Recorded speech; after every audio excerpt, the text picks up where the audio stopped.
কাঁকড়া দিদির মতোই বিয়ের ফুল ফোটেনি কমলির।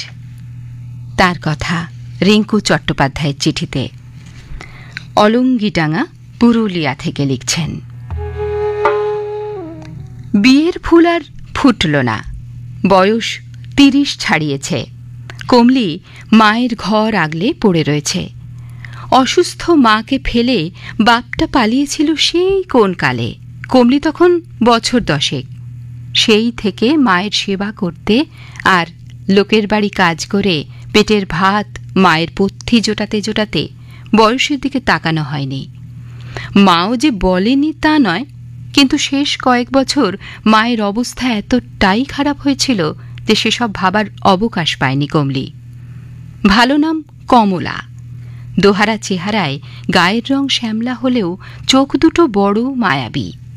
পাড়ার যেসব ছেলেরা সে সময় ওকে দেখত, পেতে চাইত, কমলি পাত্তা দেয়নি। আর এখন তারা সব বউ বাচ্চা নিয়ে ঘুরে বেড়ায় কমলির চোখের সামনে। এখন সেই পটল চেরা চোখে কালি পড়েছে, ত্বকের জেল্লা কমেছে। ঘর আগলে মায়ের চলে যাওয়ার পর নিজের দিকে চেয়ে ভাবে এই গতরখাটা জীবনের কী দাম আছে।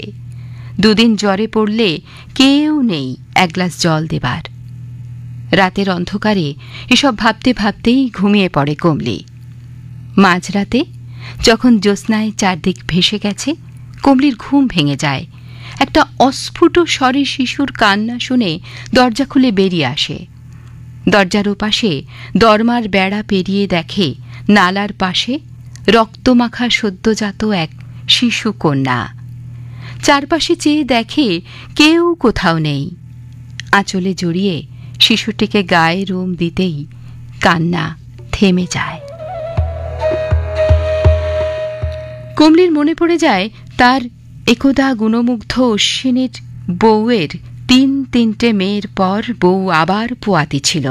সেদিন অশ্বিনীকে বউ পেটাতে পেটাতে বলতে শুনেছে, অশ্বিনী বউ পেটাতে পেটাতে বলেছে, এবারও যদি মেয়ে হয় তাহলে মা মেয়ে দুজনকেই শেষ করে দেব।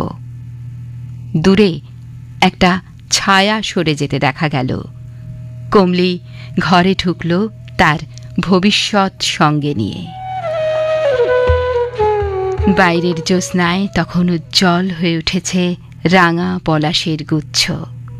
সামান্য মেয়ে কমলি দেবী হয়ে আরেক কন্যাকে আগলে রাখার শপথ নিল। রিঙ্কু চট্টোপাধ্যায়, অলঙ্গিডাঙ্গা, পুরুলিয়া।